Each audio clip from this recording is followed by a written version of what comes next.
বেড়া বকরি ছেড়ে দিয়ে লক্ষ্য রাখো, আমার নবী বেড়া বকরি দুম্বা ছেড়ে দিয়ে ঘুমায়া থাকে। লোকেরা আইসা খবর দেয়, খাদিজা গো এমন রাখাল রাখছো, বেড়া বকরি দুম্বার দিকে খবর নাই, ঘুমায়া থাকে। তাই নাকি? মা খাদিজা একদিন রওনা হলেন, দেখি কি করে ঘুমাই। যাইয়া দেখে বেড়া বকরি দুম্বা ছেড়ে দিয়ে আমার আপনার নবী ঘুমিয়েছে।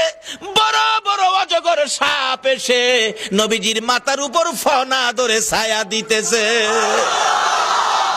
খাদিজা বলেন, না না, এই রাখালের বকরি জংলার বাগে নিবে না।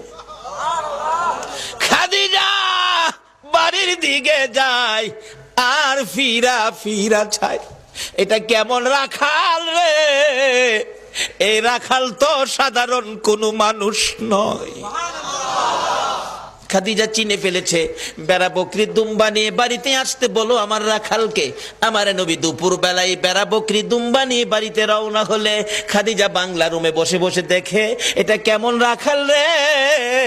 যে রাখাল রৌদ্রের মধ্যে আসতেছিল, আকাশের মেঘের টুকরা এসে রাখালের উপর ছায়া দেয়।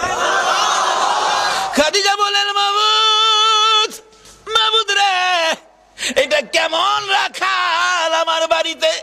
নিশ্চয়ই উনি সাধারণ কোনো মানুষ নয়, নিশ্চয়ই কোনো মহামানব হবে। আসেন, আর বেড়া বকরি দুম্বা আপনাকে চড়াইতে হবে না, শুধু এই জায়গার মধ্যে 2 ঘন্টার ওয়াজ। এই জায়গায় কি ঘটনা ঘটেছে? আজকে এই নবীর চিনি না, যারা চিনেছে তাদের জীবন ধন্য হয়েছে। বলুন খাদিজা, এই নবী চিনে জীবন ধন্য হয়েছে কিনা?